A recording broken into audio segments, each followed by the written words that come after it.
We've talked on the show before about certain publishers starting their own campaigns to basically fight back against piracy, such as with Shugakukan. I forget if we talked about it on the show or not, but they've been kind of doing their own campaigns, and we've constantly talked about the legal battles that are going on with all these different free online sites in Japan being shut down and whatnot. Those were a whole other thing, but so it looks like multiple publishers, including Kadokawa Shoten, Kodansha, Shogakukan, and Shueisha, have basically all banded together to form their own anti-piracy campaign called Stop Piracy Edition, which is, like I said, a campaign between these four publishers to basically distribute information about basically the damage that piracy causes to manga sales and the industry.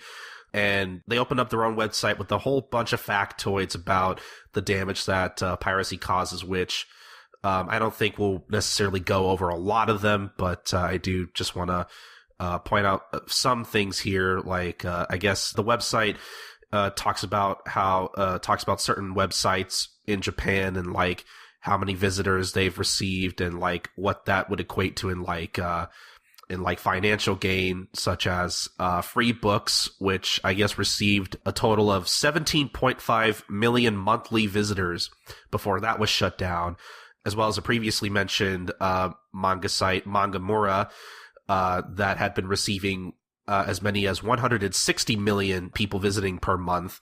And as a result, these websites had the potential to earn hundreds and hundreds of millions of yen a month in just ad revenue. And then they also talk about the damage that free download sites use and whatnot. Basically sites that don't really they don't necessarily make money off of ad revenue. They just I'm going to assume scan manga, put it up and put up collections, and so people can download them as files to read and stuff.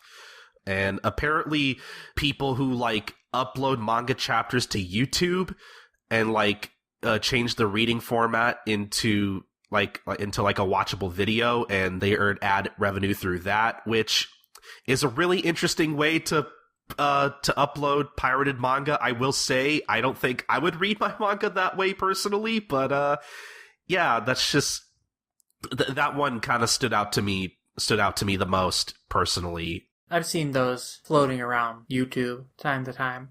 But yeah, and you have multiple different official Twitters for different series and franchises tweeting this out. I think the Bungo Stray Dogs Twitter retweeted this out, and as well as the official Sailor Moon manga and anime franchise Twitter and whatnot. Basically, people just spreading the word and spreading the information, posted on the website about what harm, these, what piracy can do to manga and the industry.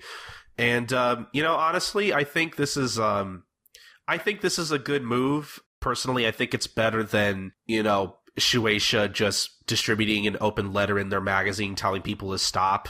I think this is a good way to actually spread information out there and actually, tell people and give them facts about what kind of damage that piracy has the ability to do. And all in all, I think this is a very valiant effort, and I think it's a good thing that all these big publishing companies can actually get together and try and do some kind of damage control. Yeah, it's awesome to see these publishers come together for a joint campaign like this, a joint effort.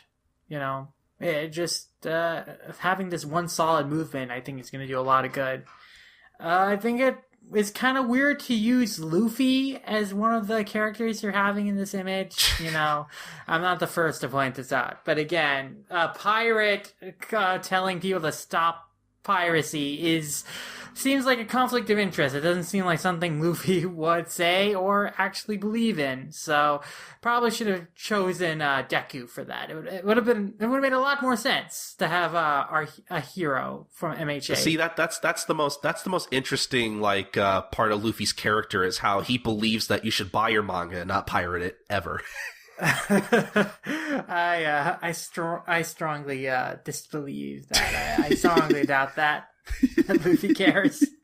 But I mean, come on, Sid. That's the most iconic thing about his character. Sure. Luffy is so responsible about paying people back. He's so responsible in general. Yeah, definitely some really interesting information. Hopefully maybe they can look into like actually like maybe translating the website or something, and maybe spread this to like Western readers too.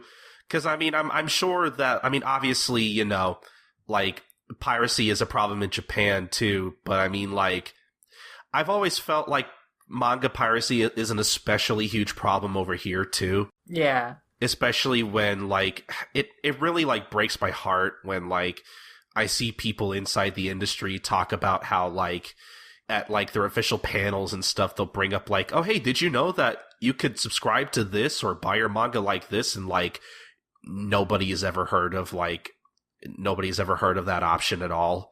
And it's really disheartening when I hear stories like that. Yeah. But it's nice to know that information is actually being spread out there, that like, you know, that they're actually doing their research and they're actually letting people know about the cause and effect of piracy. Mm-hmm. And hopefully maybe we could see a joint effort done by publishers over here in the States too. You know, that'd be cool to see as well. Yeah, that would be nice.